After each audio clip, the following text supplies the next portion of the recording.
AITA for telling a coworker that I'll go to HR if they keep pushing the Christmas adopt a family on me. At my job, we have this annual holiday tradition where the office adopts a family for Christmas.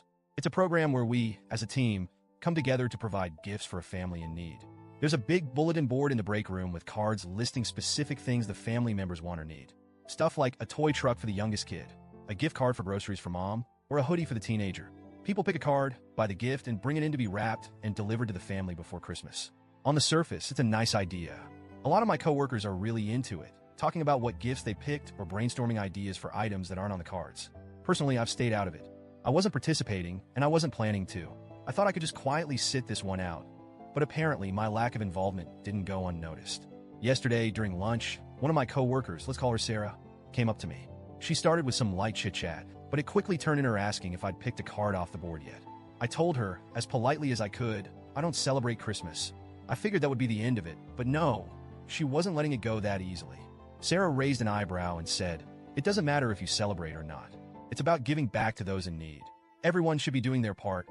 Now, I'd been having a rough morning already, so her tone was grating. I tried to keep my cool, though. I just said, "I understand, but I'm not participating this year." Apparently, that wasn't a good enough answer for her. She started pushing harder, saying things like, "It's just one small thing. You could pick the cheapest item on the board. And why wouldn't you want to help a family in need?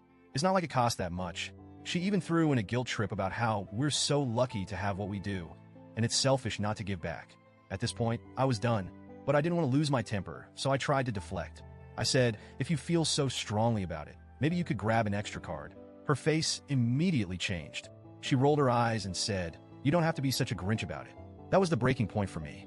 I looked her straight in the eye and said, "If you keep harassing me about this, it's going to become an HR issue." My voice was calm, but I meant every word. Sarah got flustered and walked off in a huff. I thought that was the end of it. Spoiler, it wasn't. Later that day, I overheard Sarah and a couple of others talking about me in the break room. They didn't realize I was nearby. I heard things like, "I can't believe she's refusing to help.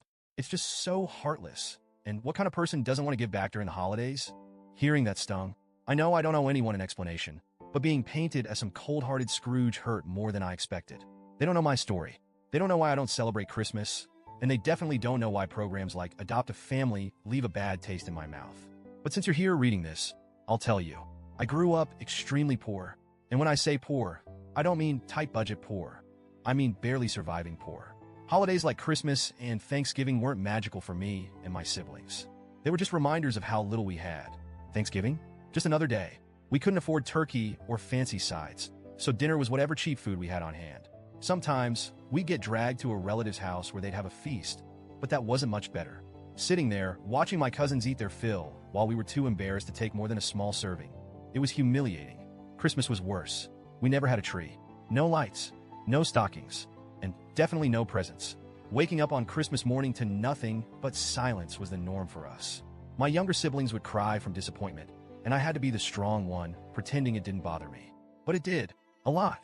Eventually, my mom started signing us up for programs like the one my job is doing now. Adopt a Family, toy drives, you name it. She wanted to give us at least a little piece of the holiday magic we were missing. But year after year, no one ever came through for us.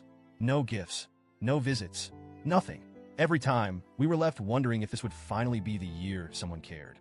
It never was. And the rare times we did go to a relative's house on Christmas, it was torture. Watching my cousins tear through piles of gifts while we sat there empty-handed, hearing them ask, "What did you get for Christmas?" and trying to decide whether to lie or admit the truth. Those memories are burned into my brain. As I got older, I promised myself that I'd never rely on those kinds of programs again. No one cared about my family back then, so why should I care now? It might sound harsh, but that's the reality I grew up with, and it shaped how I view the world. My priority now is making sure my family never has to feel that kind of hurt again. My nieces and nephews, they'll never wake up to an empty Christmas. They'll never feel the way we did. That's where my energy and money go, not to strangers on a bulletin board. After hearing Sarah and the others gossiping about me, I felt this wave of anger and sadness. They don't know me. They don't know my story, but they're so quick to judge. And honestly, it's frustrating how people act like these holiday charities are the ultimate moral high ground. Like if you don't participate, you're automatically a bad person. Let me be clear. The family my job adopted will still have a great Christmas. Half the board is already empty, and people are tripping over themselves to help. My one contribution wouldn't make or break their holiday. But because I'm not participating, I'm suddenly the office villain? It's ridiculous. Also, let's be real, most people only care about giving back during the holidays. Where's that energy in March or July? Struggling families don't just need help in December. But sure, let's all pat ourselves on the back for buying a $10 Walmart gift card and call it a day. Look, I know I could have handled the situation better. Maybe I shouldn't have threatened HR. But in the moment, I felt cornered. Sarah wouldn't let it go, and I was tired of explaining myself. At the same time, I'm not sorry for standing my ground. People need to understand that not everyone celebrates Christmas, and not everyone has the same relationship with these kinds of programs. It's not their place to judge or pressure others into participating. If someone wants to help, great, but if they don't, for whatever reason, that choice should be respected. So yeah, let me know. Am I the jerk here? Or do I have a point?